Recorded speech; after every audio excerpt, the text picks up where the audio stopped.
What's up, unconscious developed brothers in arms? Welcome to the Hacked Off podcast. I am your host, CS Joseph, and we're joined with our other host, Yuri, also known as Skar on the Discord. Yes. Please join that, by the way. Yeah, join the Links Discord. down below.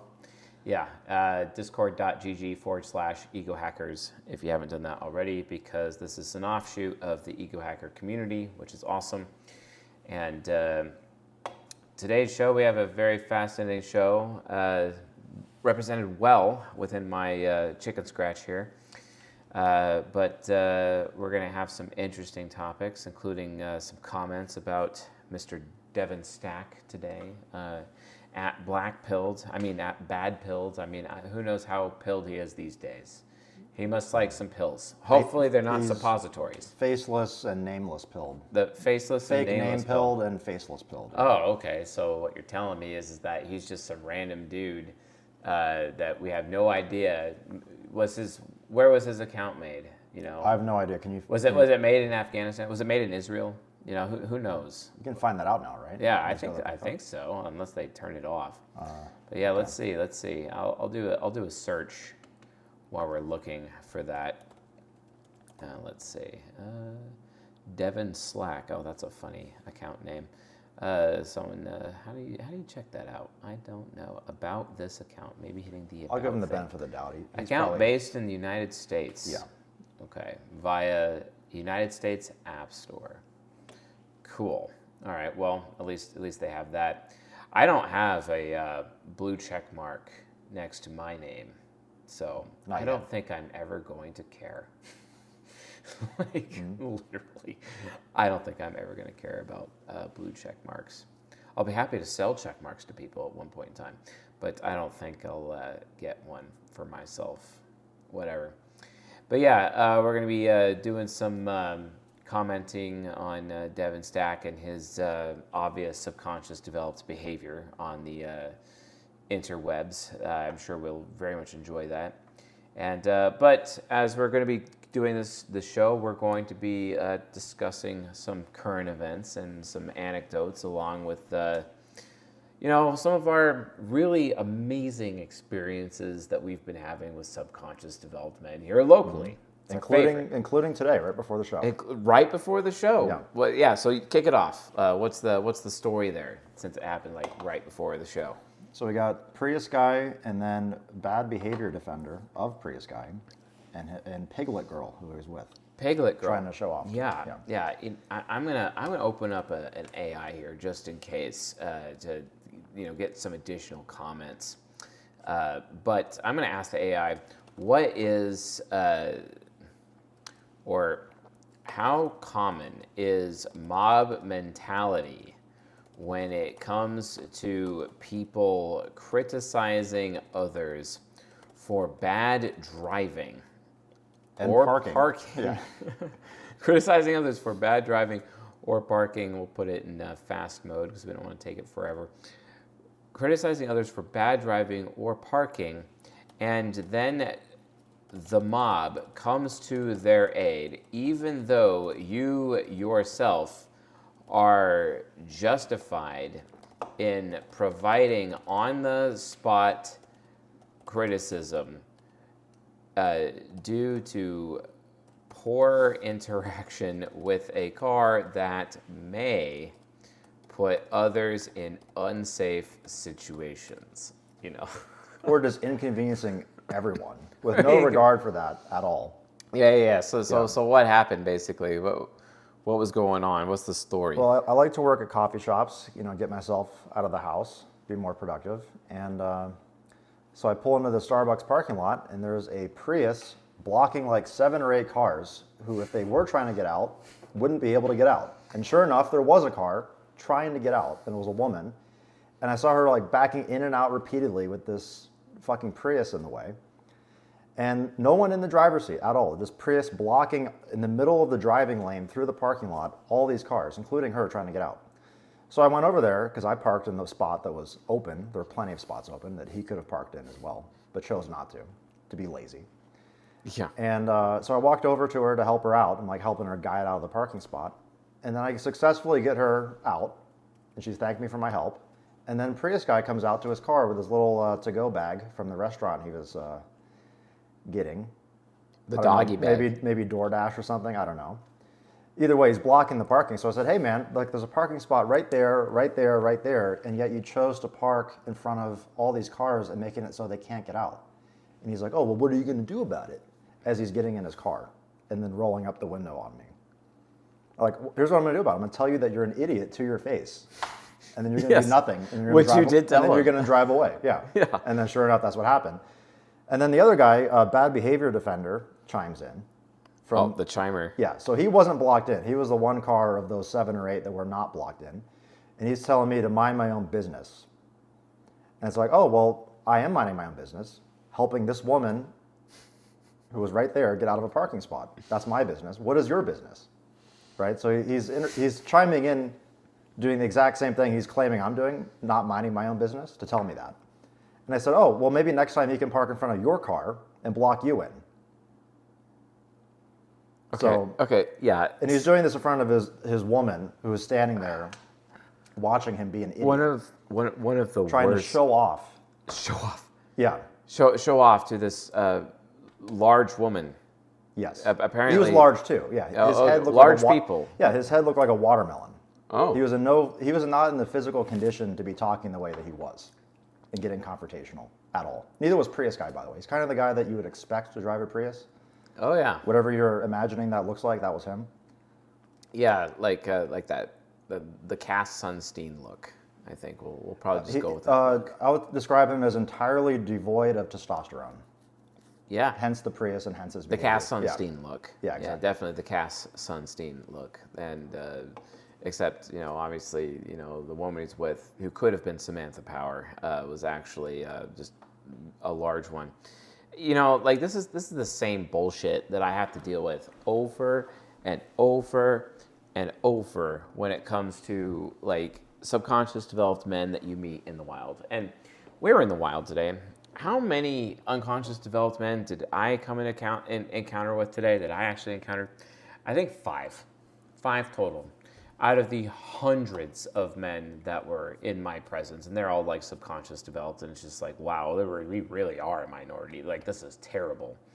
Maybe those statistics that you hear the red pillars talk about complaining about how only 20% of men are actually noticed by women, but only 5% or 4.5% of the men are actually banging all the girls. And then I wonder to myself, is like, wait a minute. Are 4.5% of men actually out there unconscious developed, subconscious focused men? For UDSF, is like that actually what's happening? But here's the problem. Because subconscious developed men have the majority, they get to act like they have some stupid ass, mob mentality everywhere they go because they have this, safety numbers crap. And so when we ask the question to AI, here's AI's response. It's fairly common, though it varies by context, culture, and how the criticism is delivered. This isn't universal mob mentality in a full riotous sense, but that's the thing. It can get riotous. That's the thing. Like, the subconscious developed men are the useful idiots of the world. I mean, especially when you got people like George Soros, who is rumored to be dropping off pallets of bricks, for these so-called staged riots, in town for everyone. They're just dropping off pallets of bricks in random locations, and no one asks or cares. And then they end up submitting to what's known as the bystander effect and diffusion of responsibility, social conformity, and everyday psychological biases that make people side against the critic, even when the bad driving parking genuinely creates safety risks or inconveniences everyone else who is present. Why does this happen psychologically? The bystander effect and diffusion of responsibility. Quote, in a group like a parking lot, street, or online comments, individuals feel less personal obligation to support the justified criticism. They assume someone else will handle it and that it's not their problem. Studies on bystander intervention show people are far less likely to act or speak up when others are present. We know this because I was in a neighborhood at one point in time with a bunch of subconscious developed neighbors, And I noticed an emergency, and I called the police. However, the emergency was actually ongoing. And I called the police, and I asked, has anyone else called in? And I always ask that every time. And they're like, no one else has called in. And it's like, we have this whole neighborhood of people who are actually watching it. The problem is that everyone present had made the assumption that someone called the police to get help in that situation. That did not happen. I was the only one who made the call. And then they actually show up. But like, then you think to yourself, okay, because I was the only one who made the call, if I was actually standing down there next to the altercation that was taking place, the emergency that was actually taking place, and all those neighbors who were standing outside watching this situation, these so-called bystanders, and if they hear me literally calling the cops, how many of them would have gotten in my face for actually taking that action? You see what I'm saying? Yeah. Like, it's just this stupid mob mentality, herd mentality crap. Here's another one. De-individuation and conformity, which is the core of mob and herd mentality, which is people in crowds or social settings lose some individual judgment and go along with the group's emotional flow. Criticizing a bad driver can feel like picking a fight, so bystanders default to defending the more relatable party, the one who just made a mistake, like they have themselves. Combined with anonymity in cars or online, amplifies this. So there's this book, and I think everyone in the community should read this. And it's called The Crowd by Gustave Le Bon, which actually talks about these psychological issues. And then additional books called The Madness of Crowds by Douglas Murray. And you could literally get to see how madness is started, at this social level. But here's the thing. If you don't have subconscious developed men as the psychological majority everywhere you go, and if we had a society of unconscious developed men as the psychological majority, as it should be, none of that would happen. This mob mentality just goes away. There's no risk of mob mentality. There's no risk of riots. There's no risk of George Soros bricks on the side of the road being used by, I don't know, Black Lives Matter people, or people claiming to be Black Lives Matter and throwing and chucking bricks at random businesses that are completely innocent and have nothing to do. But hey, let's just continue to do that. And here's another one: avoidance of conflict. This is our favorite. Confronting bad behavior risks escalation. For example, road rage is real and linked to poor emotional regulation. You mean linked to subconscious developed men? Wait. And bystanders often prioritize de-escalation over justice, siding with the immediate victim of criticism. Do you know who that reminds me of? Some dude there was a confrontation, and if I remember correctly, someone was receiving death threats in this situation, and this guy randomly shows up, and he's supposedly the authority figure, and he just throws his hands up, and he's like, all right, duck break. Let's take a duck break. It was gnome break first. And No, gnome break. Oh, yeah. God. Oh, God. Clearly, he's avoiding conflict, and clearly he is prioritizing de-escalation over justice. Yeah, in a very childish, cringe kind of way as well. God, he was acting like he was breaking up a fight between 5-year-olds when it was grown men. Literally, I actually have to write this down because I am going to do a YouTube episode on just this. Prioritizing de-escalation over justice. Yeah, genuine resolution Yeah, of the issue. I fucking hate that behavior. I actually recently went to a dojo to practice my martial art that I'm trained in. And I was there, and the way that they were teaching my style, and my style is mostly just like absolute offense. The way that they are teaching it, okay, guys, we gotta do our de-escalation routine first. You gotta put your head down like this. You gotta, and it's just like, no, this is not even in the manual. I literally had a physical copy of the Krav Maga training, complete Krav Maga by Darren Levine, actually having the actual book in hand, and I'm like, but it's not. None of that is in here. What are these techniques? Yeah. Oh, well, we're doing, and it's just some it is two subconscious developed instructors. And after that, I just like, no, I can't. And I never went back. I never will. I absolutely will never go back. I will not be trained by these weak ass avoidance of conflict, subconscious developed men doing this bullshit. Because how dare they prioritize de-escalation over justice? I think it's the stupidest fucking thing I've ever seen. The neighborhood I grew up in, there was this place called Nonviolent Martial Arts. It said that in big letters on top of it. Like that was literally what it's called. And every time me and my dad would drive by it, we'd just make fun of it the entire time. Like a nonviolent martial arts.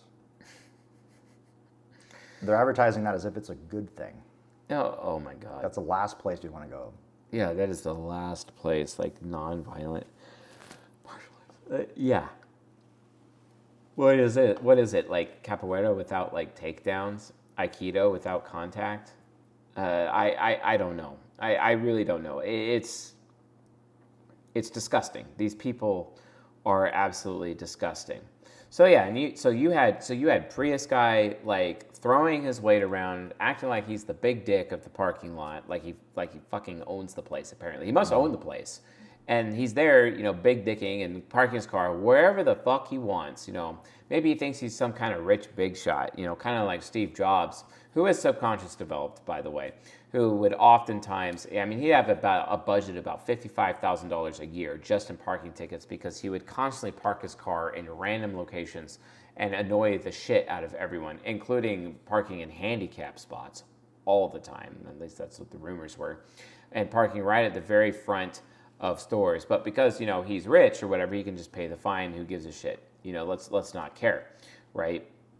I'm sure this is where Andrew Tate would be like, oh, okay, well, shut up, rookie. And it's like, okay, well, at the same time, you can have all the money in the world, but you're not going to stop an angry mob at the end of the day. Of course, this is how SD men work, because this is their primary way to, the one UD male who has the guts to actually stand up and say no. They're all just going to swarm him, even though they're in the wrong, and submit to their groupthink bullshit tactics, safety in numbers crap.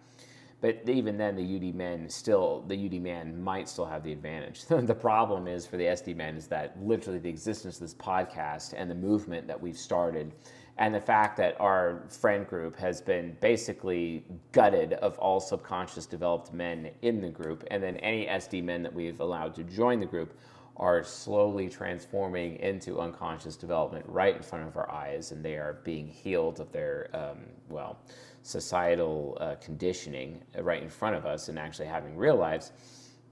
As a result of that, pretty soon the angry mob is going to be the unconscious developed men who are not going to take it anymore. Imagine what would have happened if the 300 Spartans at Thermopylae actually survived and then came back to Sparta, and they probably would have had the entire Spartan Senate slaughtered.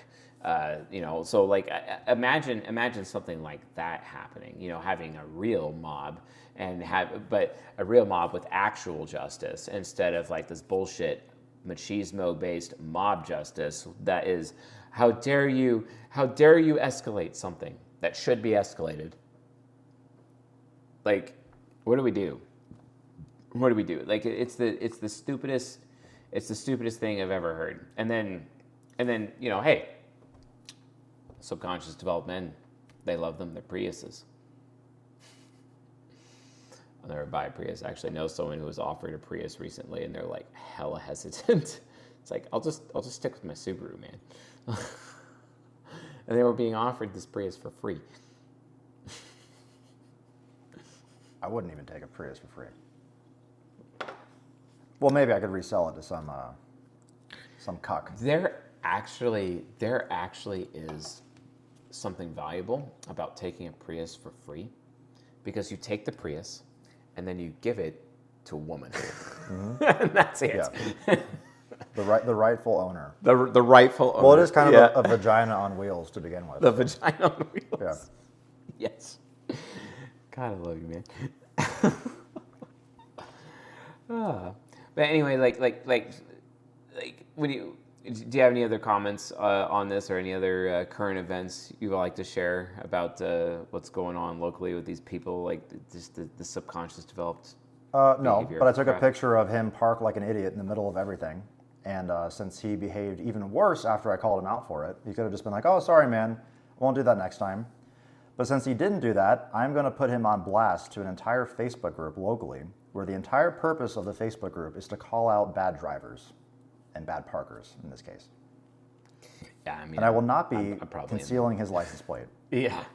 A lot of people don't either. So Yeah, I think him on blast sounds like a great idea. I mean, when it comes to subconscious developed men, especially, public shaming, literally, public shaming is the way. Now, there's this guy, his name is John Ronson. He wrote this book called So You Have Been Publicly Shamed. And basically it's this SD man trying to like teach people how to deal with being publicly shamed. is that worth adding to the Yeah. reading list, though? Everyone should read that book.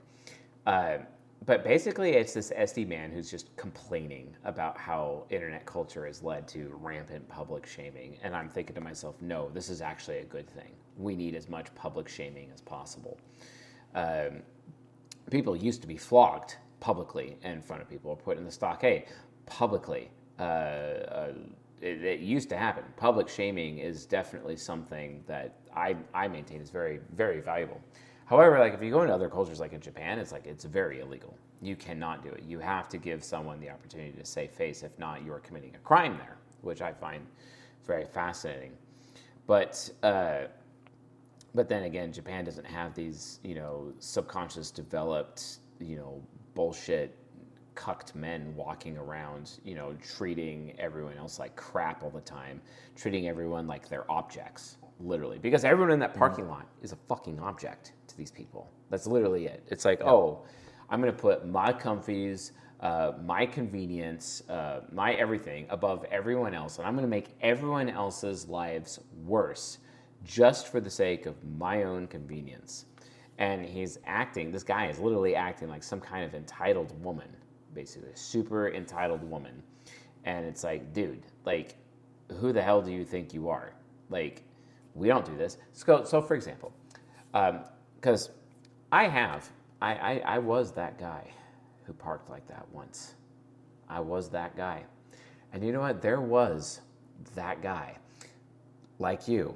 They called you out? In the parking lot that came up to me and told me that I was being a fucking idiot and making everyone else's lives worse because of the situation. And I looked at that guy and I said, you know what? You're absolutely right. There is no excuse for this behavior. I'm not going to do it again. I don't even have a good reason for it. I was hoping I could think of one, but I couldn't. And so in reality, I'm just being a selfish asshole. So I'm going to take my selfish asshole self and go elsewhere. I apologize. And I got in the car and I left. And he was like, what just happened? Because you could tell this guy was like expecting that I was going to act like Prius Guy. Yeah. Like, well, to be fair, you weren't driving a Prius, so true. that assumption should not be made by default in that case. No, I was kind of expecting the reaction I got. I was, what was I driving? I was driving a Honda Civic. That's what I was driving. Yeah. I like Honda Civics, okay? They're cool. And it was stolen. That was sad. But yeah, anyway. Yeah. Do you think Prius Guy and Devon Stack have anything in common? Besides being both SD? Yeah, both subconscious. It's like what? Well, at least Prius Guy shows his face in public. It shows his face in public. Well, Devon Stack likes to call out people's their race Yeah. from behind a screen where he doesn't show his face, and he's critiquing people for not being white enough. He's critiquing people about not being white enough. I was critiqued locally in town for not being white enough, and this happened like over a year ago at the local cigar lounge where this happened, and I was it was at the Racketeer basically because some guy came in and he's like, oh my God, you're like Israeli, and this whole thing. And even though your DNA test says you're 0% Jewish. 0% Jewish. Yeah. Yes. I have a photo of my 23andMe DNA test, and it gets updated over time. Like it, when I first took it, it claimed that I was like Finnish, and now it's claiming that I'm mostly German and French, basically French German kind of thing. That's what this 23andMe like test is showing, and I have that, and I have it because of situations like that, where they're questioning that. But this Devon Stack guy is who, in my opinion, is too cowardly to actually show his face and act.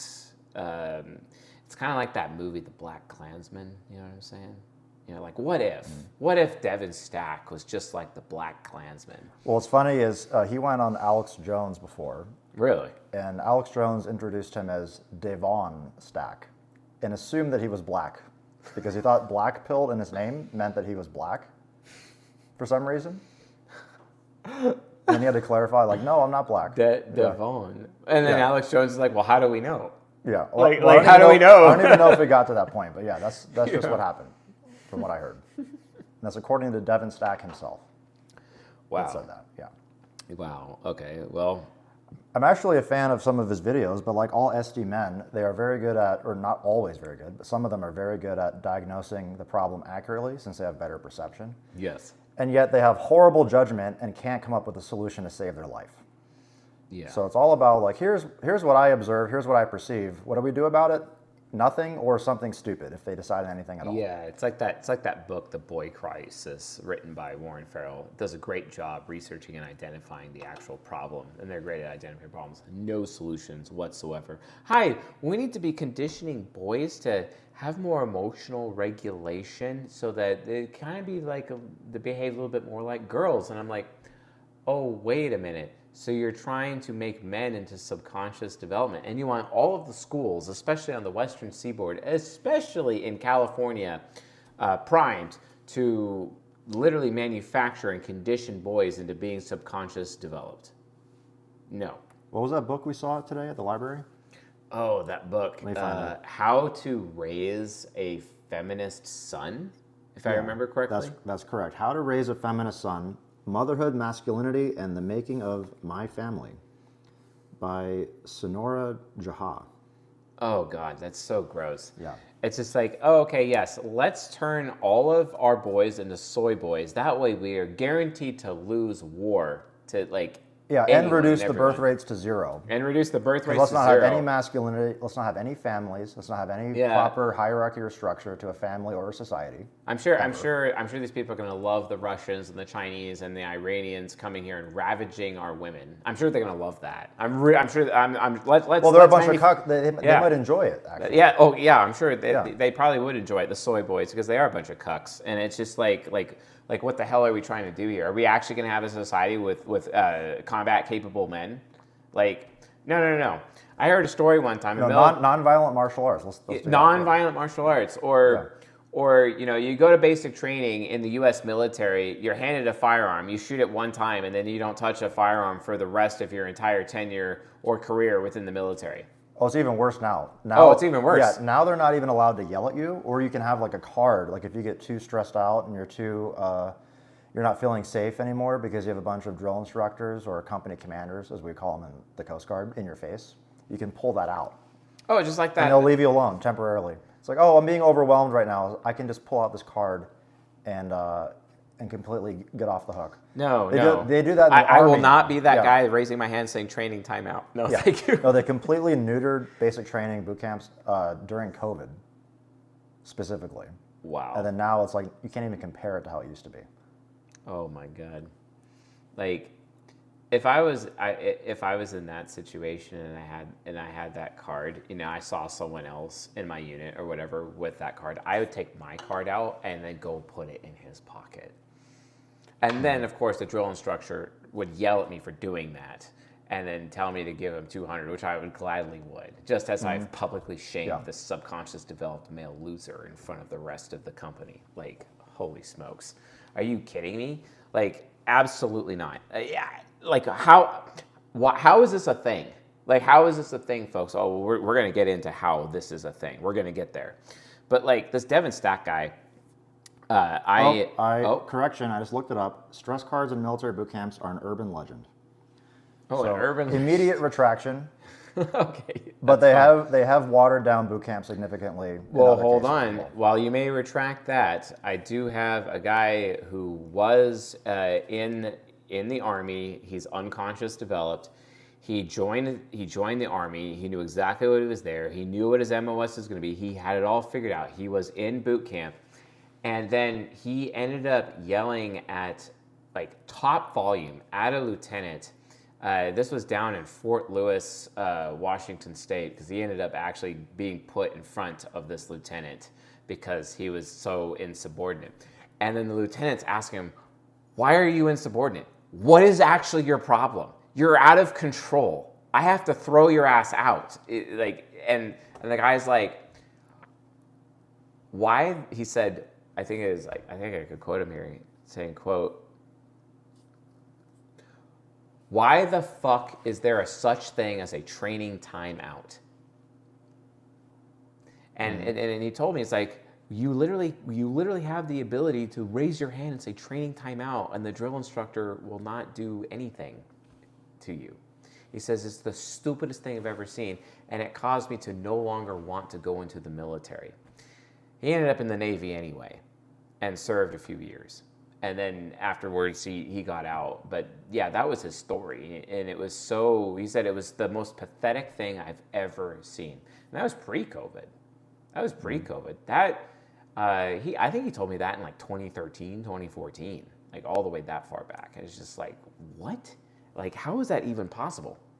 Versus I see videos of North Korean men smashing their heads into like blocks of wood and breaking the wood, doing headbutt training, like stuff like that. I hope that's non-violent though. Well, I'm sure they're non-violent martial arts. I'm hoping they're doing that non-violently. Non-violently. Yeah, I don't know what else to do. Like, so yeah. So I saw Devon Stack say something on X or Twitter or whatever we call it.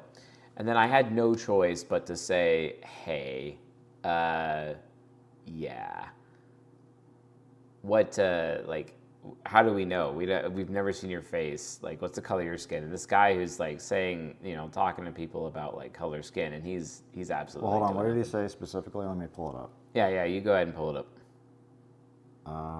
He goes, my favorite truth about race is that Nick, referring to Nick Fuentes, is 0% related to my ancestors or any founding stock Americans, and that people like Benjamin Franklin wouldn't consider him white at all, but rather a mongrel abomination, the product of swarthy mud people rotting in the shallow end of the gene pool. Yeah, to which I had to respond, and you can go ahead and read it. You said, we've never seen your face, so what color is your skin? Yeah, that's all I said. It's like you're making this claim, and it's stupid too. Like 0% related. Like that doesn't even make sense. Like Nick Fuentes is at least 80 or 90% European, and you can actually trace this back. Like everyone has common ancestors in Europe, even if it's like Western Europe, Eastern Europe. You can trace pretty much the gene pool back like 1,000 years, and everyone has like common ancestors, like a significant overlap. So. Yeah, that doesn't even make sense. Someone also responded to that. They had a very funny comment. Let me find that. Oh, okay. Yeah. 1 second. As I make a note. Here's another good one. Nice LARP. You definitely sound like a stable masculine figure with a real connection to reality and control over his emotions. Well, that's another SD guy who doesn't like that he's being too authentic as a SDJ. Here comes Mr. Harmonious. But at least he has a valid criticism there for the most part. Let's see. Holy purity spiral. Okay, let's make a movement of only 100% pure founding stock Americans. Good luck with that. By the way, if you did that, I think that would be like less than 5% of the current American population that would even fit that description. And they'd probably all be Mormons since they're all like an ethnic enclave. Yeah, or maybe descendants of the Hessians that we hired, as mercenaries to work for us during the Revolutionary War. Let me find the one I was looking for. The Hessians were Germans. last I checked. Yeah, here's what I was talking about. Sloppy wording. All white Europeans are like 14th cousins to each other, and Fuentes is mostly Irish or in Italian. Well, I guess neither of those categories are white. I think that's what he's getting at, which doesn't make sense either. It's like Gangs of New York all over again. Like, I can't find the comment, but it was somebody saying like 0%. Like, what are you from, like another planet or something? yeah. It's So like where are your genes from if you're Yeah. 0% related to someone who's like primarily Western European? Mr. Founding Stock American. yeah. What stupidity. So it goes, but this is the point I'm trying to make here. When it comes to Devon Stack, he is a classic subconscious developed male who is using the social moratorium of the internet, hiding basically behind a screen. He's literally hiding behind a screen because that's what subconscious developed men do. They hide constantly. That's why he all the lives out in time. the desert too. He lives in some hut out in the desert recording videos to his tiny audience on the corner of the internet where he just reviews like 1970s and 1980s movie propaganda over and over and over again, which it is interesting stuff, but it's getting stale. So now that it's gotten stale, he decided to start another podcast with Rebecca, right? And it's just Rebecca. a worse version of his current show, just with some woman who's like chiming in with like worse points than even he's making. She's a right-wing e-girl, and he's on her show. Like, what? Did he show his face on her show? Well, at least Like, she has the courage to show her face, unlike him. Oh, that's and her so name. pathetic. Yeah. That's so pathetic. Because Devon, he... That's definitely not his real name either. yeah, no. If he's not showing his face, it's not his real name. It's not his real name. Like, Devon, this guy, he... like, you start a podcast with a married woman who, I mean, I met her in person on a couple of occasions, on 2 occasions actually, and I mean, I was really uncomfortable about the amount of attention that I was getting from this woman at the local cigar lounge, and I'm like, wait a minute, you're married. Why are you talking to me like this? Why are you talking to any of the men in the room like this? This is really weird. And why is she at a cigar lounge? I think it had something to do with her show at the time was The Backlash, and there was something that had happened with a local mayoral candidate, and something suspected where the mayoral candidate's people called the police and gave out fake flyers advertising pizza and alcohol in a place that there shouldn't have pizza and alcohol or whatever. And the cops showed up and then threw everyone out of this venue that they're actually just having a regular meetup for this podcast known as The Backlash, only for us to move that to a local cigar lounge after the police kicked everyone out. And then this right-wing e-girl was actually there and doing the whole right-wing e-girl thing. But, you know, she's subconscious developed. She's a subconscious developed judging female.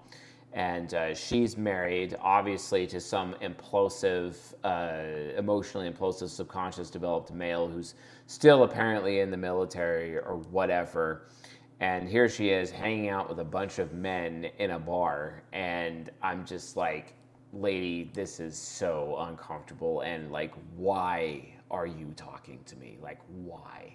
And it's just, and for some reason, this has become socially acceptable in our subconscious developed male society. It's just so stupid. It's how this is, like, they wonder why, you know, development phase of women initiating divorce exists. And she's that age. She's that age. It's to the point where I actually, to a lot of people that I know, I made a prediction that she would initiate divorce against her husband because she's the proper age. He's doing military things, apparently, because he's in the military. You know, one day she claims to be Catholic and Christian, and the next she's, you know, shitting on Catholics and Christians on her show. We never know what's really going on with her. She's having conversations and interacting with men in public without her husband present, which it's degenerate, by the way, ladies. That's degenerate behavior. It's disgusting. And you want to know why men don't commit to you? if you're a woman that a man is not committing to you, it's probably because you act like this right-wing e-girl. So like stop doing it and like actually have a sense of propriety, because that's what the unconscious developed men, the top 4.5% of men actually expect from women, not that kind of bullshit behavior. So like keep that in mind. So like it's absolutely disgusting. Hold on, what's the age range for that development phase? Development phase? Oh, some people say it's 37 to 40s, 37, 42. I personally believe it's like 34, 35 to 42 at that point. Okay. That's development phase. And that's the age range that women are most likely to initiate divorce, according to 2020. Was it 80% chance? And then if they're college educated, was it 94? It's like 83% chance. And if they are college educated, they are 94% chance likely to initiate divorce within that range. Right? Within that age range. Yeah. Yes, it's called development phase. And it's so common, it's so terrible, and it's always the SD men who get like caught up in that. It's like the SD men are the ones who have the white picket fence dream or whatever, and the SD women don't, Although the SD women expect it, but that's not their dream either. Like they expect it, but then they don't appreciate it because they expect it. Their dream is getting railed by the guys that were railing them when they were 20 to 25. That's actually their dream, by the way. And that's why they do initiate divorce, because it's like they're missing the more alpha male trait man that they got with back in their party years, their hoe phase of 20 to 25. And then they're not even, and then they do divorce their man, only to completely destroy their lives and destroy their children's lives, and realize that they can't get with those men anymore. And that ship sailed many years prior, 15 years prior, ladies. And then all they can then probably score at that age is possibly like a 55, 60-year-old male. Interesting how it happens at the exact end of their fertility window as well. Yes, that's when development phase is. Yep. It's almost like their biology is saying, hey, you're married to a weak man, and you have like one egg left, so use it on somebody else. Yeah, use it on someone else. And they're a slave to their impulses. Before you end up, growing in your old age with this weak-ass man who, like... Yeah, this beta male. It's so disgusting, but it's still disgusting behavior to watch, because these women, these behaviors are not justified. I mean, they're married. Like it's not justified. I mean, women, in my opinion, should not have the right to initiate divorce. I think that is absolutely stupid. And traditionally in the Bible, and if anyone claims to be a Christian and you actually believe that women have the right to initiate divorce, you are not being a Christian. You're actually being a liar. Quite frankly, you should probably pay more attention to Matthew 20 and Matthew 19 and Mark 10. You pay attention to that, because, like, seriously, only men have the right, according to Jesus. Okay, only men have the right to initiate divorce, and it's only under one circumstance: if the woman has sex with another man. Basically, that's the only reason. But women don't have that right. The Bible doesn't have any statement about it. But for some reason, in this feminist church society, everyone assumes that everything that is written for men is also for women too, because we have to have biblical gender equality. Biblical gender equality is some stupid, subconscious developed male bullshit that you get at church. This is why I advise people don't go to church, because you're gonna make your life and your children's lives. You're gonna get hacked off. You're gonna get hacked off. Hence the name of the entire podcast. Yeah, you're gonna get hacked off, and you know what? All these men, they're hacked off. I mean, look at Devon Stack, if he even exists. Oh yeah, let's talk about also Devon Stack. What else did he do that was stupid? He had a problem with Nick Fuentes. Now, I don't even like Nick Fuentes, so it bothers me that Devon Stack was so stupid that I am now put in a position of having to defend Nick Fuentes, who I don't want to defend. Yeah. But on this issue, it was so dumb that I have to. And what was the situation? It was Nick Fuentes went to Dan Bilzerian's house. And Dan was like, hey, Nick, you want to talk about killing people? And put your phone in the other room so we can talk about that? And then Nick was like, no, actually, I don't want to do that. And then made a tweet about it. But Devon Stack would consider that snitching. He's like, you had no idea whether Dan Bilzerian was a Fed or not. So you have no right to do that. You have no right to just be a Devon Stack hiding behind his screen, being the controlled opposition that he is. Also, did he think about this for more than 2 seconds? Because if you actually think about that situation, You're invited to someone's house and you're Nick Fuentes, and someone says, hey, do you want to kill people or want to talk about it at least? Like, what is Nick Fuentes going to do? Is he trying to recruit Nick Fuentes to be an assassin? The guy's just a podcaster, and he lives in his mother's basement. It doesn't even make sense. The entire situation doesn't make sense. So of course he's 1,000,000% justified in handling the situation the way he did. And Devon Stack is a complete idiot. Yeah, complete moron. Like this is just why, like, I think that hey, if you're acting all racist on Twitter, I 7 or 8 out of 10, you're controlled opposition. And I don't think in general most people even care. But the fact that you care, I mean, like, come on. Like, can we really even take you seriously? That's kind of a rough take. You know what Devon Stack also did? He wrote a book called Day of the Rope. Now, if you Google Day of the Rope, it's going to come up with a result that basically implies, oh, that's what's going to happen when people get fed up and they form the mob. The mob. Yeah, the mob mentality. But he loves talking about other people doing that while he hides his face. And no one knows what his real name is, and no one knows where he lives, and he does his podcast, and he writes books like that, encouraging other people to do what he is not himself going to do, because he does nothing. Yeah, I mean, he's got his hut in the desert, right? His hut in the desert, yeah. If he's even there. And his cat, and he just tends to his bees. He's a beekeeper. Oh, okay. Yeah. Well, very productive stuff, by the way. You're really, you run your podcast, that takes a lot of your time. Are you going to do anything in your off time that would actually help things? Like, I don't know, get involved politically on the local level? Or do you believe that's a lost cause too? And if that's the case, then why should anyone take you seriously? Because you're not doing the bare minimum to even try to get involved. And if you're one of these guys that say, oh, there's no political solution, you only get the right to say that after you've actually tried. You don't get to sit on the sidelines and be like, oh, there's no political solution. Well, have you tried one? Yeah. Have you got off your ass and lifted a finger, even locally, to help your own community? To even know what you're talking about? They're waiting for the day of the rope. They want to be the guys that just like, oh, I don't have to do any of the hard work. Oh, we have rebellion now. Let me get my pitchfork. Let me get my they're going to torch. go from couch potatoes that do nothing to right-wing death squads overnight, the moment the power grid goes out or something. Yeah. Or whatever black swan event that they're hoping for. That may never come. And then what are they going to do? Well, what they're going to do is we're going to outbreed them. And clearly all the women are going to want to breed with us and not want to breed with them. And then they're just going to die off. Kind of hard to find a woman when you live in the desert in a hut and no one knows where you live and no one knows your real name or what your face looks like. Yeah, exactly. Living out in the middle of absolute nowhere. Where are you going to even find women in a situation like that? But I guess that's not a priority for you. So you'd rather just talk about movie propaganda ad nauseum. Yeah. While his subconscious developed brothers are focusing on pissing out their paychecks every weekend and hoping to get lucky. And then the woman that they get lucky with, that ain't no lucky charm.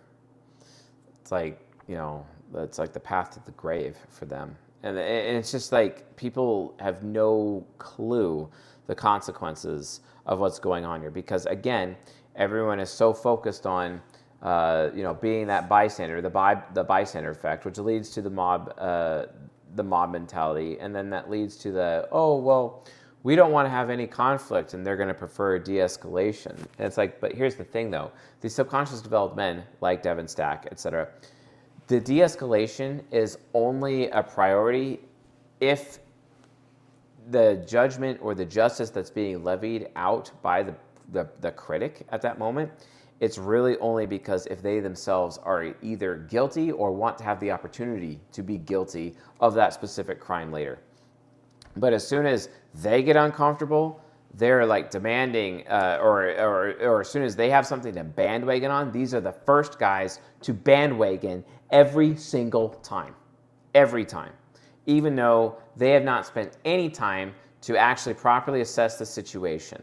And then it's just this mob justice mentality over and over and over, and it's just not going anywhere. They're so non-confrontational, and there's so many of them that they wait for the situation to spiral out of control, and then by the time they pick up pitchforks and torches, they're trying to rectify the situation that they themselves caused in the first place by waiting till last minute. What were you telling me about that game of telephone or whatever by all these guys that were like, what was that? What were you saying about that? I had a 3-hour meeting with a guy at my house to clear up a misunderstanding, and everything seemed to go well, and they seemed to leave on the same page. And then I find out later that he completely misrepresented the story, told it to a bunch of people who then told it to each other, and then now it's getting back to me as a complete 180 of what we actually talked about. And that entire conversation was set up for his benefit, not mine. Entirely for his benefit. And now I'm being told I should have another conversation with him to clear the air again. It's like, well, why would I do that when he's already demonstrated to stab me in the back when I try to do anything in good faith? So no, he's dead to me. I never want to talk to him again. And I don't want him in my life ever. And he's utterly pathetic. I don't even want him adjacent to my life. I met this guy. I met him for the first time. You know, he's showing off his man breasts at me. Yeah, episode 1, that was a guy peacocking you. Right? Yeah, he was peacocking me. And then, like, this guy, like I said, the impression I have of him is that he lacks character such that he is the guy that would willfully go out of his way to have sex with other men's women. And then at the same time, he'd brag about it. Like, straight up, he would brag about it. And he continues to brag about this consistently over time. You know, and then even to the point of, like, bragging about how he almost got with my cheating whore of a wife, you know, who's still out there, basically. Mm-hmm. And it's just like, what? Okay, what? Like, you went... Dude, you're insane. This man is insane. But he's Mr. Mob mentality, because what they do is they have their social circle, and it's a dumb social circle. So they're all enabling each other to be even more stupid than they already are. They say one thing, and it gets through their entire social circle, and what is said is completely, like, not accurate whatsoever. And then because they're subconscious developed men, they all do this stupid thing where they make unilateral decisions. SD men make decisions in a vacuum. They make decisions without consulting anyone else. They all imagine to themselves that they're the big dicks and that they're making the right choices, and they never factor in anyone else with their choices, or they do not ask for help with making choices. Especially when you give them an ounce of power. Give them an inch, they'll take a mile, and they'll do the wrong thing with it. Any authority that you give them, like they think, okay, yay, I'm the king, and they literally become the high chair tyrant when they're making their choices, and everyone else has to suffer at issues of their choices, and it just goes from bad to worse. At first, they like the claim bystander effect. I see how, you know, they're talking about bystander effect here, but, like, with bystander effect, one of the things is that, oh, well, we don't want to stand out, man. And then anyone else who does stand out, they're just instantly shat on for standing out. Even if you stand out in a good way. Yeah, in a good way. Well, also, if you do that, you're making them look bad. For the sake of justice. Yeah, and they don't want to look bad, so they'll if you're the... They're also too lazy to not be the bystander. They're also extremely lazy. They don't want to actually have to go to the effort to take action. Like, we had this one guy who we were trying to get politically involved locally, and we've had some pretty good success with local politics out here. But this guy, he comes in, he's like, oh, you know, I ran at one point in time, and it didn't go anywhere. And I'm like, yeah, because you didn't get off your fucking ass and actually knock on some fucking doors and have some real goddamn conversations, you piece of shit. Instead, he just wants to sit around doing what? What does he do? I don't even know, actually. Playing Red Dead Redemption? No, that's a different guy. Oh, that's a different guy. Oh, my God. I know, we get them all confused because they're all equally pathetic. But True. The whole point was, he was mentioning all his credentials in response to not answering your direct question. Like, you wouldn't answer the question, you wouldn't answer my question. So his response was to list all this other stuff that he's done in the past, and now he's resting on his laurels and acting like he's answering our questions, but not. Because he doesn't want to look bad, because the answer to our questions would make him look bad if he was honest. That reminds me of that guy that we were dealing with earlier today on the Discord. Like... The guy who was banned and trying to come back? The guy who was banned and trying to come back. Yeah. Because I remember telling Conrad, it's like, hey, man, like, when you're dealing with SD men, you got to fucking just Socratic the fuck out of them. You got to ask them question after fucking question. And that's what I did. I asked him 50 questions to try to get the big picture of the story. And I even told him, like, and he was giving me very minimal, lazy responses. And I go, you know, so I don't have to ask you, like, more and more questions. Just lay it out for me. Just tell me the full story. Yeah. And then he, like, posted one more little thing. I'm like, is that it? Like, what percentage of the story do I have now? And he wouldn't even answer that. And then he wouldn't answer it. So I said, hey, that was not a rhetorical question. I genuinely want to know what percent of the story this is.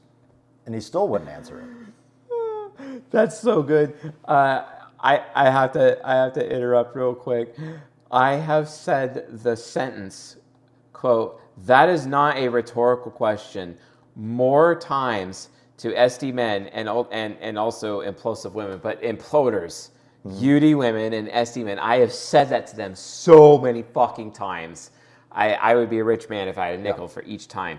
But like, that is not a rhetorical question. That is not a rhetorical. I constantly levy that phrase over and over and over, because you're going to ask them questions. They're going to keep giving information, and every single fucking time, the SD man is going to be backed into a corner and then exposed for their foolish behavior or whatever fool they have. And then they get all pissed off, because that's the thing. You went to Prius Guy and you criticized him, right? How did he respond? Well, guess what, folks? The Bible has something to say about that. Quote, correct a fool and he will hate you, but correct a wise man and he will love you. And I'm like, oh, wait a minute. That's actually SD versus UD. That's my favorite quote, by the way, from the entire Bible. Is Yeah. Correct a fool and he will hate you, SD men. Correct a wise man and he will love you. We actually had a meeting recently with all of our friends. We were in a boardroom. It was quite excellent. We're in a boardroom, and I bring up this concept where it's like, hey, like, when I like being corrected. I like people correcting me, because I'm afraid of being an idiot. Honestly, I'm completely afraid. I'm scared of being an idiot. I'm scared of being a moron. I love being corrected, because here's my problem. In my life, I've done a lot of wrong things, just like everybody else. The problem is with me is that I will keep doing wrong things because no one told me that it is wrong. Well, they all have bystander effect. They must assume that someone else has corrected you already. That's correct. That has to be correct. Or maybe they're not thinking at all. Maybe that's how my parents were. My own parents probably had bystander effect. Maybe, I don't know. Because what I had to deal with is like, hey, follow this rule. And then because I didn't understand the rule or why the rule existed, I didn't care about the rule, so I wouldn't follow the rule. And so I would require an adult as a child to explain to me what the point of the rule was. And as soon as they explained it to me, I'd be like, okay, and then I would always follow the rule after that. So I required explanation for basically everything. But then it got to the point in my life where no one cared about me, not a parent, not a sibling, not an aunt, uncle, or no one at church, because, I'm an adult. No one cares about a male in adulthood. No one really cares. We don't have much valuable. We're not valuable. We're the disposable sex. Sure, the SD men take umbrage with that. But the point is that no one would tell me that I was breaking rules, like social rules or whatever rules. No one would tell me. And they'd all have their bystander effect. And I was consistently set up for failure in all these environments. And I would just make things worse. And all of a sudden I'd get severely punished for something I'm like, I don't even know what's happening. You know what's worse? What they'll do is they'll correct the behavior that they see in you that's wrong, but not to you, to other people. They'll talk shit about you and say, hey, that guy has shit behavior. Yes. To everyone else except for you. Yeah, everyone else except for And you. what does that achieve? Nothing. Mob mentality against me. And I'm like, why is there an angry mob in front of me? Well, you did this thing. And it's like, was someone going to tell me I did the thing so I could stop doing the thing? No, they'll wait till they have the mob for that because they're too pussy to confront you directly. They are too on an pussy. Individual level. Yeah. They'll wait till they get their strength in numbers. Way too pussy. Yeah. Which isn't really strength in numbers. It's just numbers because they're not strong. They are mentally weak. They're very, very mentally weak. I can't. And they almost get weaker the more numbers they have. Yeah. Yeah. So I was telling them, correct a fool and he will hate you, and and correct a wise man and he will love you. And I don't know of a single unconscious developed man that you correct and they don't hate you for it. I don't know a single one. I really don't. The Bible goes even further, talking about how many men out there are, in the wise slot compared to the fool slot. And according to the wisest man who ever lived, King Solomon, who had 1,000 women in his harem, he basically stated the following, that it's 1 out of 1,000. According to him, it's 1 out of 1,000 men are wise. That's pretty rough when you think about that. Now, I'm sure there's more unconscious developed men outside of the 1 out of 1,000, but you still get my point. Like, if you're an SD male, you're and you're gonna react like that with someone correcting you, you're a fucking fool, according to the Bible, straight up. Which is why it's best when SD men are SDP, not SDJ, Yes. because they're in harmonious mode, which means they're much more open to being corrected Yes. and taking on that criticism and growing. Yes. Whereas SDJ men are going to be the guy like Prius Guy to tell me, oh, what are you going to do about it? Yeah, what are you going to do about it? I'm going to publicly shame you for being an asshat in front of all these people. Yeah, and I'm going to do it again when and I they're post going it to lose all the respect Yeah. in the world for you, and your reputation is going to take a hit. And oh, by the way, Law 5 of Power says, and I quote, so much depends on reputation, guard it with your life, good sir. Yeah, and I'm going to post his happy little to destroy Prius your on reputation. Facebook as well, his little vagina on wheels. The vagina on wheels, yes, on Facebook. I'm sure we'll get tons of likes on that post for that. But yeah, it's just, this problem continues to perpetuate over and over and over. So let's talk about some solutions to this problem. Do you know what mankind's solution was to the subconscious developed male problem? The Rite of Passage. The Rite of Passage. Yes, the Rite of Passage. That thing that all boys were forced to go into against their will, and they might die from it. They might not come back, basically, and then they come back. There's a film that has, in my opinion, probably one of the best portrayals of the Rite of Passage, and it's a ritual. And it's a ritual that they would do. So basically, a boy was on a boat in the Amazon and then fell into the Amazon River. Natives picked up the boy. He never really saw much of his family, and he meets his father later in the film, but that's about it. And then he's raised by the tribe. And it's just some white kid with this tribe of Amazonians, basically, living in the rainforest. And he's there. It's in this great film, The Emerald Forest. Highly recommend everyone watch it. It is an excellent film. I think I watched it in high school or whatnot. But he's raised by this tribe. And then eventually he gets old enough where he starts becoming sexually aware. And the village elders notice. And they're like, okay, we got to deal with this. So they do. And all of the women of the tribe are also in on the Rite of Passage because it's just what is required. So all of the men in the middle of the night, after the boy is asleep in his tent, basically, they all just leave and go out in the forest. And they dress up as if they're from another tribe. And then they come and raid their own village and act like they're tribesmen of a different village. And they go into the boy's tent and they just capture him or whatever and tie him up or whatever. And then they run off into the forest. You know, I know all the women are freaking out and being all scared and the whole thing, even though it's just some big act or whatever. But the men of the village go out and they're dressed up like men and it's at night and the boy can't tell who's who, obviously.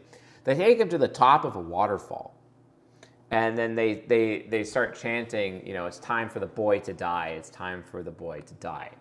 And then they throw him over and basically leave him for dead. They throw him over this waterfall and they leave him for dead and they go back to the village. Following day, the boy makes it back to the village. Second that happens, immediate instant party. The boy is dead. The boy is dead. The man is alive. The man is alive. Basically, that's the whole process. Because that is what a Rite of Passage is. It is a direct killing of the subconscious developed male mind. It is death for the subconscious developed male mind so that there can be life in the unconscious developed male mind. Now, what a lot of people don't know, and you folks can learn from me on my paid membership at school, that's school.com/CS Joseph, SKOOL.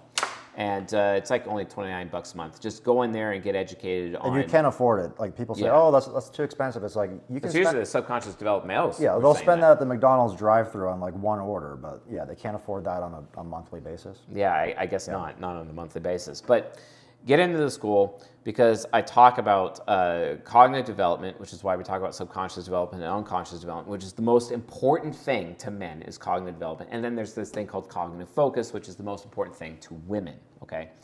And women, their cognitive development, once it's solid, it's solid. It doesn't really change. Well, that's because cognitive development is based on a person's history. And a man's history is able to change and grow throughout his life, but a woman's history is not. This is why men, when it comes to assessing women to be like their wives or mothers of children, they care about a woman's sexual history because they know a woman's history doesn't change. but her cognitive focus can change. She can go from being authentic to harmonious based on what's going on in her environment. But a man needs the ability to change psychologically from environment to environment to environment. And so he needs to either be implosive or explosive based on those environments. But a man being explosive is really, really important. I actually have some messages relating to this that I'm going to share, some DMs from our very own Mr. Breadman, who made these statements. And this is actually a direct response to our first podcast episode. So shout out to Mr. Asher on this. He said, quote, "Best video you've ever made. This tied so many loose ends in my head." And this is a subconscious developed man who has watched our podcast that we had the last episode, and he himself is on the path to unconscious development, right? Because it really is a path, gentlemen. Because men in different environments, their cognitive development can change. The more you are in unconscious development, your neural pathways psychologically will adjust themselves over time, and you will actually grow to become more unconscious developed over time in your life, which is where you should go to. But the Rite of Passage was basically the fast track to get all men from SD male boyhood into unconscious developed manhood, to be part of their unconscious. So I asked Asher, so how is that? Can you walk me through that? And then he's like, it's just this. Male space is inherently explosive, okay? The fundamental defining characteristic of femininity is to withhold. A wife's womb withholds her husband's semen, as an example. Thus, if I am withholding things as a physical male, my spirit is feminine. This is the problem with subconscious developed men. They're withholding their emotions, they're withholding their thoughts, they're withholding their judgments, okay? That's why they don't criticize. That's why they're so non-confrontational all the time. Because you and I, we don't withhold. If someone's being a fucking asshole, we're going to tell them. Like, we're going to get in their face and like, you're being a fucking asshole. Get the fuck out. You can't be treating these people this way. Or you can't be parking cars in random locations in a parking lot, basically making everyone else's day worse. You can't do that. And we're going to issue challenge right there on up front. But is the SD man going to do that? Absolutely not, because they're withholding. Their spirit is feminine. But they will chime in if they're SDJs. They'll chime in to, well, I'm the one causing the disruption because I'm just being loud about it. Yeah. So therefore, silence the loud guy who's calling out the bad behavior, but do nothing about the bad behavior. God, it's so pathetic. Asher goes on. He's like, to be an SD male, you have to subvert the instincts of your own masculine body. You know how Lion King talks about the circle of life? Well, subconscious developed people live in the circle of lies, all right? And then he says, I believe this is the only way I am able to understand this while being an SD male myself, because I'm a Christian. Because the assumed posture of a Christian is humility. But we assume we are fundamentally sinful, thus just being myself is not acceptable.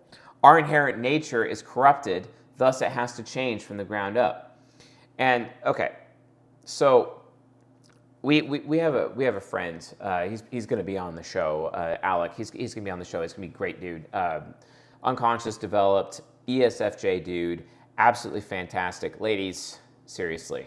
I mean, like, the man is one of the very few men that I've ever met that can actually pull off a fedora. Like, and his hair is always on point. Very tall. Willing to throw down. Great dude. Always takes responsibility. But here's the thing. Like, I was talking to him, and he had just recently joined our friend group, and we were watching like Maul Shadow Lord, doing a watch party, and he shows up, and he's still trying to get used to the whole dichotomy of subconscious developed male versus unconscious developed male. And I straight up told him, because he was being all harmonious, and harmonious people are trying to fit in, right? And if you're an SD man, SDSF is being harmonious. But if you're a UD man, being harmonious is like really bad. It means you're still dealing with that feminine spirit, that feminine energy inside of you. You need to go full masculine there. And I literally told him, no one here gives a shit if you fit in. Stop trying. No one cares. You don't need to fit in here. Who gives a shit? And he's like, oh. Okay, and that was it. It was never a problem ever again. And then like he allowed himself to be like that completely authentic version of himself. And so every time he's with us, he's SF every time. He's UDSF every time. And in his highest masculine with us. And we probably are the only environment that he actually can be his true self in. Why was this necessary? Because the rite of passage, you know what it does? The ultimate result of it, everyone in the village respected the boy as a man, as his acceptable, authentic self. So that's what it really is. The rite of passage is there for a man to earn masculine, or earn social acceptability for his masculinity. But there is no social acceptability for masculinity in the United States of America. None of it. Absolutely not. That's why we have to create it. We have to create it. That's why we have this podcast. That's why we have this movement. That's why we are fucking doing the work. And and all of you SD male losers who are listening to this podcast, guess what? You can be unconscious developed too.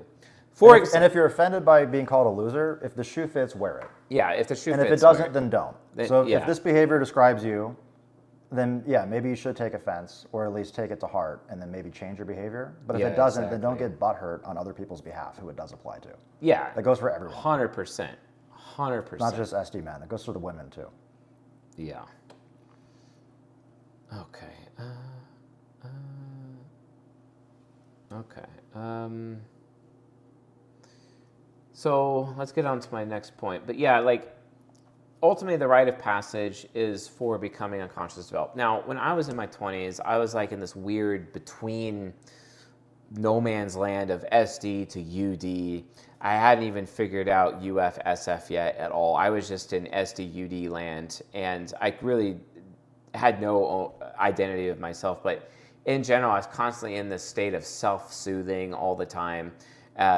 Constantly doing my comfies. So for the most part, I was implosive. I was also around my immediate family that I grew up with, and being in the presence of my parents, I instantly go implosive every time. I have been conditioned to be SD in the environment with which they are in, because they are just so dangerous to be around, because they absolutely have zero tolerance for my unconscious developed behavior, to the point where one of the times in my life that my own father disowned me, one of the ways that he had said it, and this was like 4 summers ago, and I was in like it was summer of 2023, if I remember correctly, where this happened actually.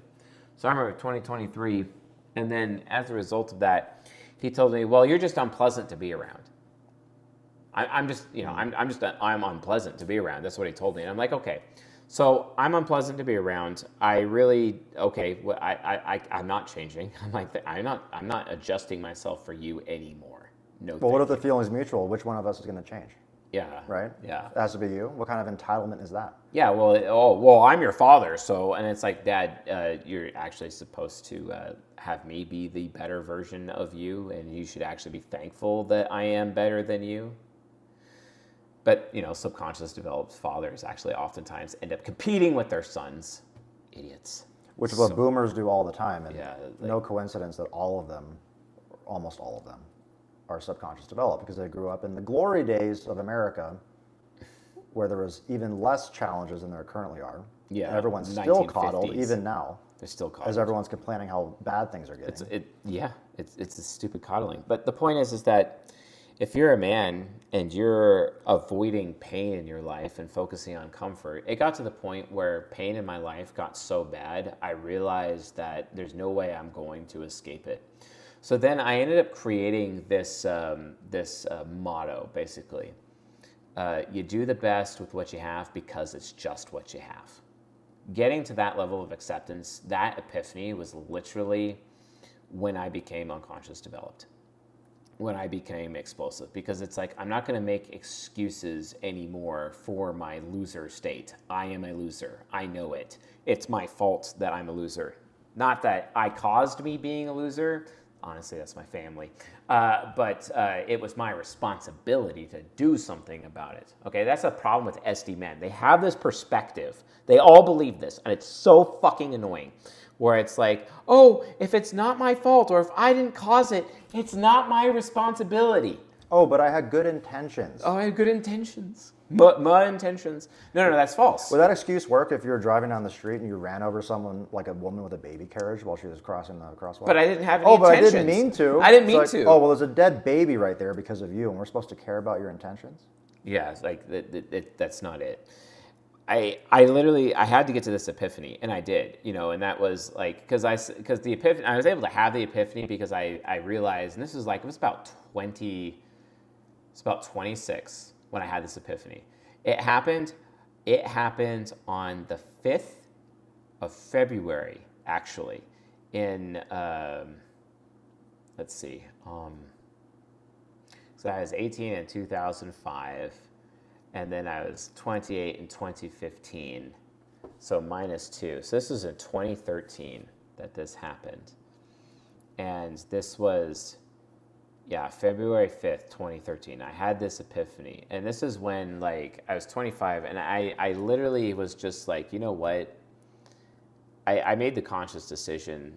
I did a lot of, like, it was in 1 week, and it was 2 days before my birthday that this happened, before my 26th birthday. It was like the first week of February, because I'm like, oh my God, I'm like 26, and I'm like hella unhappy, and like, what is going on in my life? And I just had a bunch of epiphanies all at once. It was like, I'm getting to this certain age, I need to change. No, I can't rely on my family. I can't rely on my wife. I can't rely on anyone. All I have is just me. Society hates me. Everyone hates me. So it's like, and I'm like, I am alone. I finally accepted that I am completely and utterly alone, and there's no one else that's going to move forward in my life except for myself.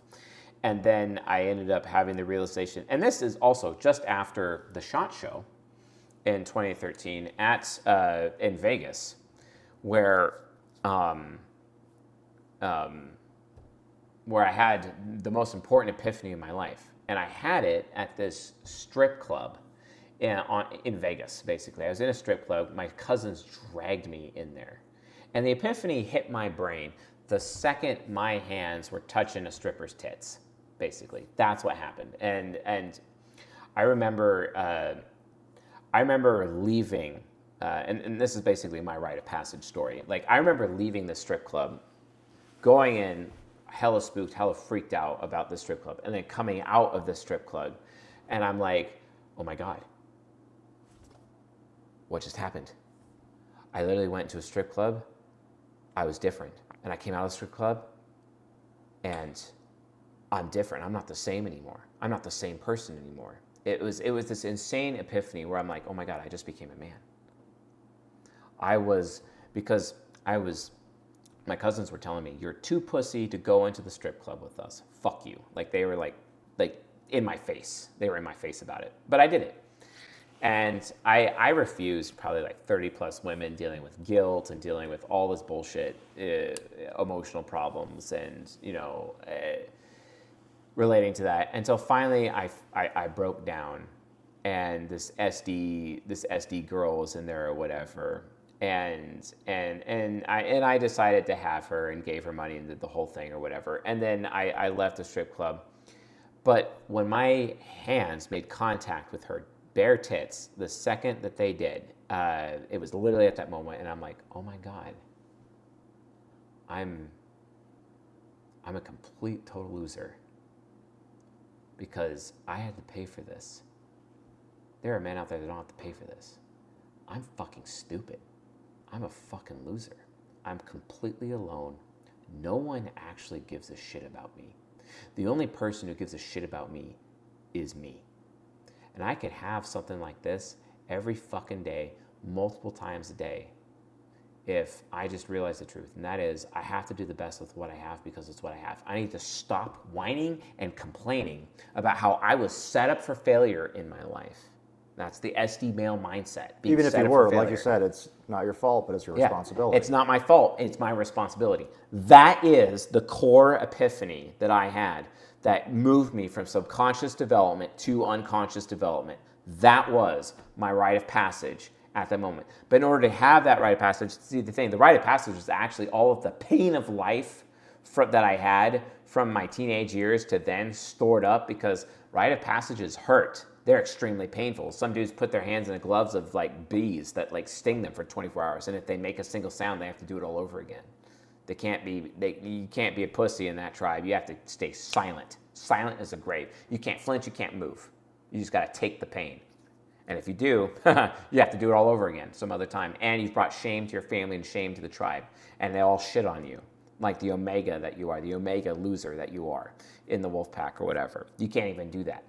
So that's what the Rite of Passage is. And that's the problem with SD men, is that when it comes to Rite of Passage, they are stretching out the Rite of Passage. They are stretching out that pain of life. What they should do is shove as much pain down their throats as they possibly can, as quickly as they can, and create that unconscious developed epiphany, and then move forward in life from the whole time that their comfort zone is being their best friend, it's being their worst enemy. Exactly. And it takes someone like us to point that out, but they don't like it when we point them out. Yeah, and then they act even to the point of violence with their mob mentality, and then we're obviously the problem, right?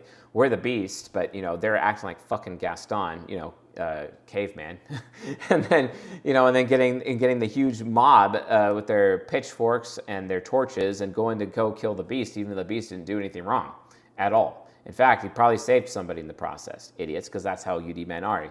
UD men are the only men who have savior complex, by the way, and actually can use savior complex to actually save people. What do SD men do? They don't even do that. So they need to actually go in this direction, right? And this is why I struggle with subconscious development, especially when they're like going to church, because the church in its current form right now actually keeps them in subconscious development, because it still is a zone of comfies. It's okay, you're saved, bro.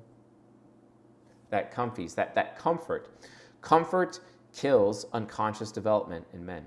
Comfort kills a man's opportunity to go through the rite of passage. Life, gentlemen, will shove a rite of passage down your throat. It is inevitable. You will have it. You will have one. It could be concentrated in a moment, or it could be something that happened over time leading up to a moment, or it could be like all of a sudden one day you have an epiphany. But the point of the Rite of the Passage is, and that you know that you have finished it and completed it, is the second you have that epiphany. Here's the problem though. Society is not structured to even notice that you have the epiphany or have the social proof of the epiphany such that they will respect you for having your Rite of Passage epiphany. No, they'll disrespect you instead, because now Yes, you're UD and welcome to not fitting in with anyone. Welcome to not fitting in with anyone. Yeah, so that's why we have our unconscious developed group of men. And when you're with us, you fit in with us, or you become that one SD man that we've allowed to be in, and you're transforming into UD because you're seeing how we all act masculine, and you're just, And if the SD guys need to fit in with a group, how about a group like ours, and not one that's going to make them worse? Yeah, exactly. Like these other SD guys. Where we push them and fast track them through their rite of passage to get to the epiphany, and then we'll give them the social awareness. Instead of a race to the bottom of enabling bad behavior, how about a race to the top? A race to the top. How about a race to the top instead? It's like we had a friend ask out this gorgeous woman at this location that we would recommend that you find UD women at. And if you want to know, I'm going to be doing my cold approach system for unconscious developed men. They're going to be for sale in the very near future at school.com/CS Joseph, SKOOL. You're definitely going to want it. But at this location, and then where I said the UD girls would be, and he found one, and it was his apex relationship, his natural pair right there, and it was a great experience for the guy, Maximum compatibility, nurture and nature at the same time. All at the same time, and it was basically kind of miraculous, but he was able to do that because he joined the friend group, and we've been guiding him the path down the UD male path, as well as the UD male cognitive focus as well, so he can have them both established. He has authenticity, whereas he was super harmonious before, and he's taken that authenticity. It's improved things in work, and it's improved things with women, and it's improved everything about him, quite frankly. And he's awesome. But this is the direction that he's been able to achieve going, with us, throughout the point. So anyway, the point is the rite of passage is the epiphany. Society is not here anymore to give you to recognize the social proof of your epiphany. So even though you make it to UD as a man in this society, you still have to prove yourself to everyone. It's not enough to be UD, because then you're going to be a UDP. Yeah. It's going to be a harmonious mode. Yep. And if you're a UDP guy and you're around a bunch of SD guys, you might as well be SD because you are being harmonious with their group and you'll be worse off for it. Yeah. So I advise you to get out of that as soon as possible once you recognize that that's the situation you're in. And you're even better off being alone versus being in that environment. Yeah. We were in the boardroom with all of the UD gentlemen, and I declared the first law of unconscious developed men, which is the following, is never, ever make a decision by yourself. Never make a decision without running it by your bros. Do not make a decision in a vacuum, which is what SD men do consistently. And then when they make a decision on their own, they often create a mess, and everyone else, their whole tribe, everyone else has to clean up that mess. And if you're the guy that calls out the mess, then now they're going to shoot the messenger too. Yeah, exactly. It's absolutely, yeah, wow. Well, that's the thing. The first law is that, because here's the thing, it goes back to that Bible verse of, correct a wise man and he will love you. We run decisions by one another because it is also said in the same exact book in the Bible, it says the following thing. It also says a wise man has many counselors, okay? Mm-hmm. So I'm like, oh, okay. So that means if you're making a decision as a man and you're not running it by your bros, you're a fucking idiot. In fact, you're a liability. In fact, you're a burden. You're literally a burden. Oh, not only that, you're a burden on your women and you're a burden on your children. You're a bad example. Because if you're making a choice, you need to run it by your bros. I don't make any choices without calling this guy or a couple other guys at all. I run every choice in front of everyone just in case, so that, and what it happens is it sharpens our judgment and makes us even more capable and gives us even additional confidence to be calling out the subconscious developed asshats who think they can park anywhere the fuck they want. And I love borrowing your introverted thinking parent and Spencer's introverted thinking hero. Yeah. And I would do that with Mark too. Like I would call Mark and I would say, hey, I have an idea. Please tell me why this is stupid. Yes, please tell me why this is stupid. The UD way. Yes. Yeah, literally. And he would tell me why it's stupid. Yeah. And like that verse, I'll be grateful for the correction. Yeah, like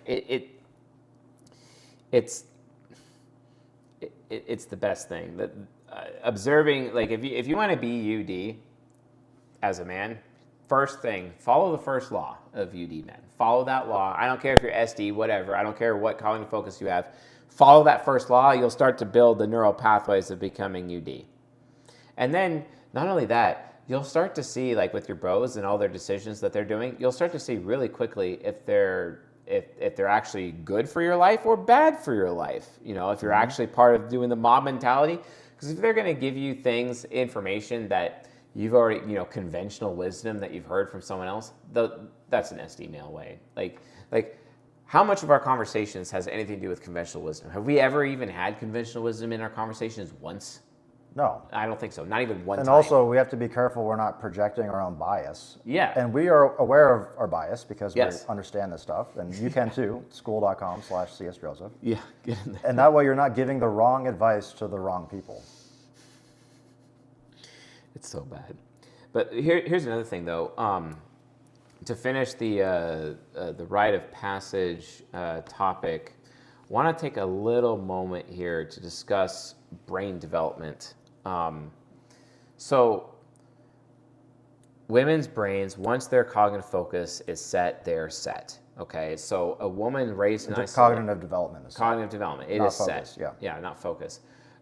So when they're raised in isolation, and women are usually raised in isolation because there isn't a father around, or the man is too weak to take responsibility for the son, and then the son, because he's just being a boy, boys generally kind of act out in general, and when that happens, that boy ends up sucking up all of the attention. And when that happens, he ends up becoming subconscious developed because he's sucking up all the attention instead of having dad cracking the whip or the belt in this case and dealing with that. This is also a reason why I can argue that corporal punishment, a lack of corporal punishment, especially for boys, is absolutely stupid. It is absolutely stupid. I have zero respect and zero consideration for anyone who is telling me that I cannot lay a hand on my own child, especially my own male child. And honestly, like, here's the thing. Are girls with unconscious developed fathers even actually like often spanked? They might get spanked maybe once or twice, like their whole upbringing, I think.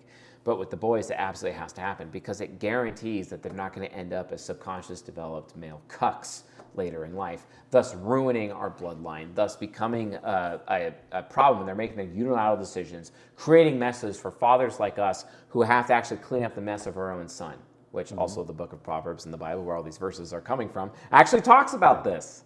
You know what a good measure of parenting is? It's not if you raise your son well, is if you can ensure that your grandchildren are raised well. Yeah, that's. And how many people? I would love to achieve that. By the way, Yeah. I would love to be a grandparent. Just throwing that out there, like I keep, I've been adding women into.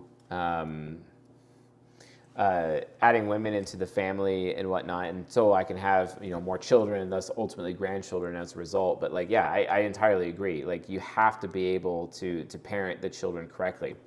And the girls, they end up in isolation and they end up subconsciously developed and they end up like super mega feminist in this society, and then they end up hoes as well, and then that also can ruin your they can also become a liability.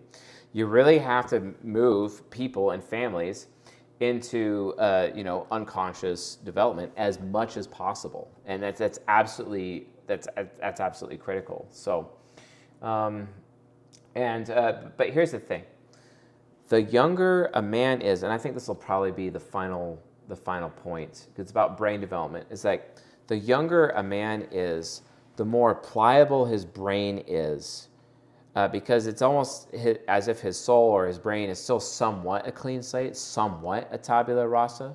And so as a result of that, even if he's in his early 20s and he's subconscious developed, if he were to join our friend group of unconscious developed men, he will actually, it might take a year or two, but he'll get to UD eventually, as long as he doesn't give up, as long as he can deal with the pain of being uncomfortable in this UD male environment and held to a higher standard of not being a pussy, for example, he will actually become unconscious developed. He will actually finally be open and be willing to share things about himself instead of expecting to be closed in everything all of the time, right? And correct me if I'm wrong, the younger you are when you do that, the easier it will be and the faster, right? Yeah, the younger you are, the easier it will be, the faster. The older you are, you're kind of set in your ways.